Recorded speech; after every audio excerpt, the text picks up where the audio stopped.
میرا دل اور میری جان السلام علیکم ورحمۃ اللہ وبرکاتہ. To all my sisters and brothers, أعوذ بالله من الشيطان الرجيم.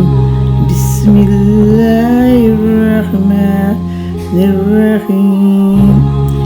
درود شریف ایک ایسا پاکیزہ اور نیک عمل ہے جو انسان کو آسانی سے عظمت اور رافت عطا کرتا ہے.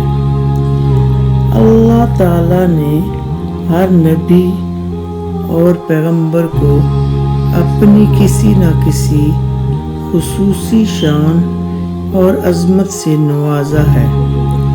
سب سے پہلے اللہ تعالیٰ نے حضرت آدم علیہ السلام کو یہ عظمت اور عزت عطا فرمائی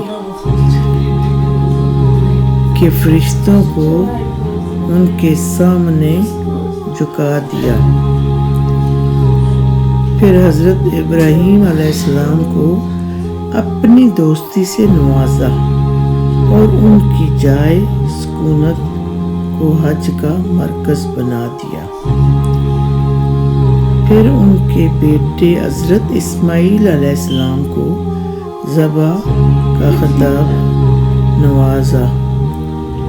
حضرت ادریس علیہ السلام کے بارے میں اللہ تعالیٰ نے فرمایا کہ وہ میرا سچا نبی تھا جن کا میں نے درجہ بلند کیا.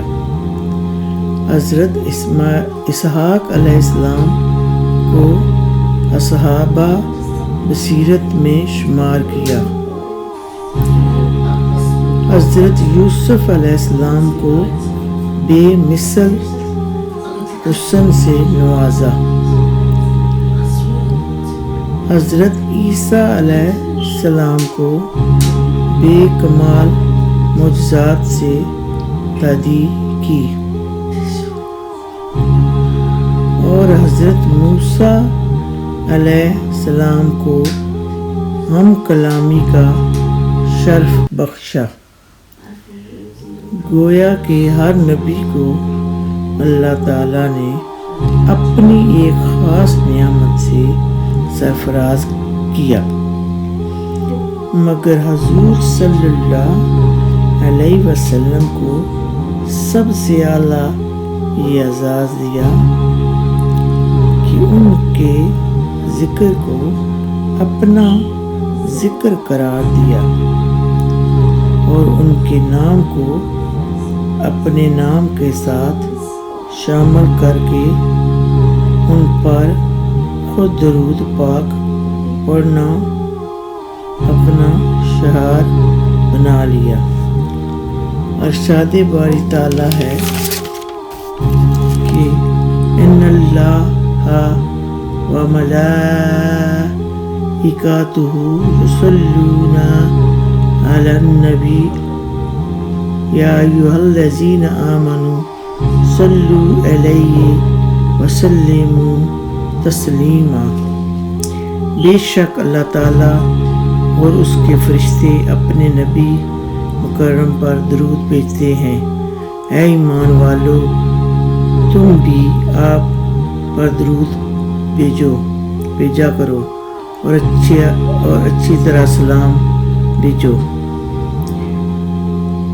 یہ آیت کریمہ مدینہ منورہ میں شعبان میں نازل ہوئی اور اس آیت پاک میں اللہ تعالیٰ نے اہل ایمان کو حکم دیا کہ تم حضور صلی اللہ علیہ وسلم پر درود سلام بھیجو جس طرح کہ میں اور میرے فرشتے ان پر درود سلام بھیجتے ہیں. یعنی حضور پر درود بھیجنے والے تین: ایک اللہ تعالیٰ، دو فرشتے، تین اہل ایمان ہیں. حضور صلی اللہ علیہ وسلم پر اللہ تعالیٰ کا درود بھیجنے کا مطلب یہ ہے کہ like and subscribe and share if you like the video. Allah Hafiz.